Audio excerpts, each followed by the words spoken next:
Hefesto, o deus ferreiro e da tecnologia. Ele trabalhava muito em sua invenção mais engenhosa até agora. Ele estava criando um novo sistema de defesa para o rei Minos, que queria menos invasores no reino dele da ilha de Creta, na Grécia. Porém, não bastariam guardas mortais e armas comuns. Então, o deus, muito visionário, criou um novo defensor indomável. Nas fogueiras de sua forja, Hefesto lançou sua invenção na forma de um homem gigante, feito de bronze reluzente, com uma força sobre-humana e alimentado pelo fluido da vida dos deuses. Ele era diferente de tudo que Hefesto havia fabricado antes. O deus chamou a sua criação de Talos, o primeiro robô. 3 vezes ao dia, o guardião de bronze marchava pelo perímetro da ilha em busca de intrusos, até o dia em que um grupo de invasores desparafusaram seu tornozelo e destruíram o gigante robô da ilha de Creta. Esse mito foi registrado aproximadamente em 700 anos antes de Cristo e mostra que nós seres humanos desde sempre imaginamos com inteligências artificiais e como seria viver no momento em que vivemos hoje, em um mundo em que compartilhamos nossas vidas com inteligências não naturais. Em 2007, 5 das 10 empresas públicas mais valiosas do mundo eram de exploração de petróleo, mas em 2017, 7 das 10 eram de negócios de tecnologia, negócios que acumulam uma grande quantidade de dados sobre pessoas, empresas e transações. A partir daí que começou a se dizer que dados são o novo petróleo. Esse vídeo era originalmente para ser sobre algumas das tecnologias que mais nos impactarão no futuro, mas dentre elas, existe uma em específico que merece uma maior atenção, porque ela é capaz justamente de aprender com toda essa vastidão de dados, que é a inteligência artificial. Não é à toa que uma pesquisa de Oxford aponta que 47% dos atuais empregos podem ser substituídos pelas máquinas em um futuro muito próximo. 5 dias antes de ser assassinado, Martin Luther King, em 1968, fez um discurso que ficou chamado de Permanecendo Acordado ao longo de uma grande revolução. Naquele discurso, havia uma gigante plateia jovem, e Martin descreveu como muitas pessoas estavam vivendo em uma época de profundas transformações sociais e falhando em desenvolver as atitudes demandadas por aquele novo período. E ele insistiu para os adolescentes manterem os olhos abertos, porque quem ignorasse as mudanças em curso se afastaria das oportunidades geradas pelas recentes inovações. O impacto da inteligência artificial na sociedade será tão grande quanto das máquinas na Revolução Industrial. Há pouco tempo, se você encontrasse uma empresa em ascensão e perguntasse para ela sobre o que ela era, eles iriam falar que era sobre algo de internet. Hoje, todas as empresas precisam de internet, nem que seja ao menos o WhatsApp. E o mesmo acontecerá com a inteligência artificial em um futuro muito próximo. Todas as empresas vão utilizá-la de alguma forma, e possivelmente ela será a maior inovação tecnológica desde a popularização da própria internet. Ao mesmo tempo em que é fascinante termos carros autônomos que eliminam o risco de acidentes e congestionamentos, equipamentos médicos que oferecem diagnósticos precoces e assistentes virtuais que se adaptam aos seus hábitos e te ajudam a tomar decisões, também é assustador pensar nos profundos impactos que isso terá no modo como vivemos. Por isso, é importante entendermos um pouco mais sobre como a inteligência artificial e o machine learning e o deep learning funcionam.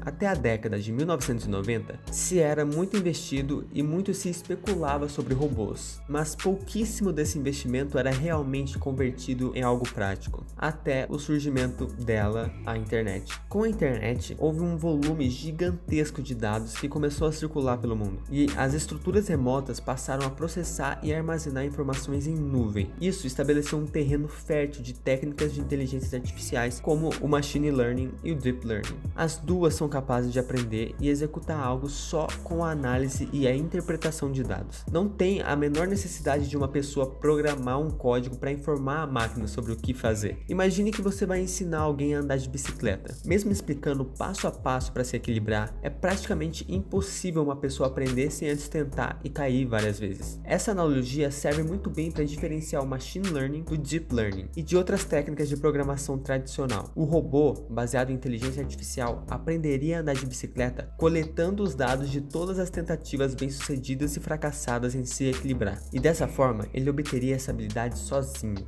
Em contrapartida, o robô convencional precisaria receber códigos de programação detalhados para informá-lo sobre as infinitas situações que podem acontecer ao andar de bicicleta. Nesse caso, ele não ia conseguir aprender por conta própria. Atividades como essa, portanto, seriam difíceis de reproduzir com os métodos habituais de desenvolvimento de software. Existem dois tipos de inteligência artificial. O primeiro é a inteligência geral artificial. Essa é capaz de realizar qualquer tarefa intelectual do ser humano e pode ter consciência. É o Exterminador do Futuro, por exemplo. A existência de uma criatura dessas na natureza teria implicações econômicas, sociais e até existenciais. Chega a ser loucura pensar nisso. Os mais otimistas estimam que será possível transplantar a consciência humana para essas máquinas e eternizar a nossa vida. Os mais pessimistas acreditam que seremos completamente dominados pelos robôs e isso acabará totalmente com a nossa espécie. Bom, a boa notícia é que a gente está longe disso acontecer. E essa realidade da inteligência geral, por enquanto, vai ficar só na ficção. Agora, o segundo tipo de inteligência artificial é a inteligência estreita artificial. Ela não possui nenhuma capacidade cognitiva, mas ela serve para resolver problemas bem específicos. Um exemplo de inteligência estreita é o AlphaGo. O sistema é criado pela empresa DeepMind para jogar Go. Caso você não saiba, Go é um jogo parecido com o xadrez. Para você ter uma noção, o xadrez possui cerca de 10 elevado a 47 posições no tabuleiro. Já o Go possui 2 vezes 10 elevado a 170 posições, ou seja, ele tem